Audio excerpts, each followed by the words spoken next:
ఇప్పుడు ఏదైతే 'big boss' అయిపోయిన తర్వాత ఇమ్మీడియేట్ 3 డేస్ తర్వాత స్టార్ట్ చేశారంటున్నారు కదా హోస్టింగ్. అప్పటికి ఎంత ప్రిపేర్డ్‌గా ఉన్నారు? ఆ ప్రిపేర్డ్‌నెస్ అనేది అప్పటి నుంచి ఇప్పటికి ఎట్లా ఎవాల్వ్ అవుతూ వచ్చింది? ఇదొక కంప్లీట్ వేరే హ్మ్. సబ్జెక్ట్ కానీ చెప్పాలనుకుంటున్నా. చూసి అమ్మో! దాని నుంచి ఎళ్ళొస్తే స్టార్‌లు అయిపోతాం, ఏదో వచ్చేస్తాయి ఆ! అనేది 100% రాంగ్. మిత్ అది. అవును. ఫ్యాక్ట్ ఇది, రియాలిటీ.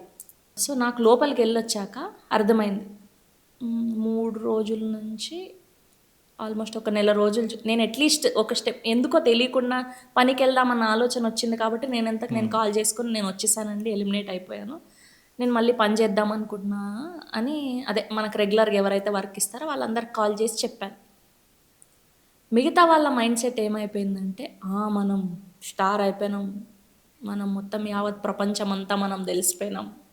మనకు వాళ్ళే కాల్ చేస్తారు. పెద్ద ప్రొడక్షన్ హౌజుల నుంచి ఫోన్‌లొస్తాయి మనకు. ఏముండదు. ఏముండదు. సో, అది దేవుడి దయ వల్ల నాకు ముందే తెలిసిందేమో అక్కడి నుంచి వచ్చాక. సో, అలా నేను ప్రిపేర్డ్ ఉండే. ఓకే. ఎందుకంటే అంతకుముందు ఉన్న కంటెస్టెంట్ల ప్రభావం అందరూ ఫ్రెండ్స్ అవ్వడం వల్లనో తెలీదు.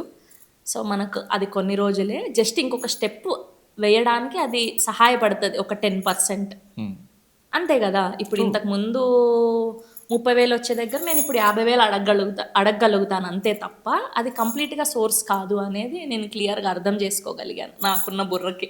ఓకే. హలో అండి, అందరికీ నమస్కారం. నేను Sravanthi Chokkarapu. Watch my full interview only on Filmy Focus Originals YouTube channel.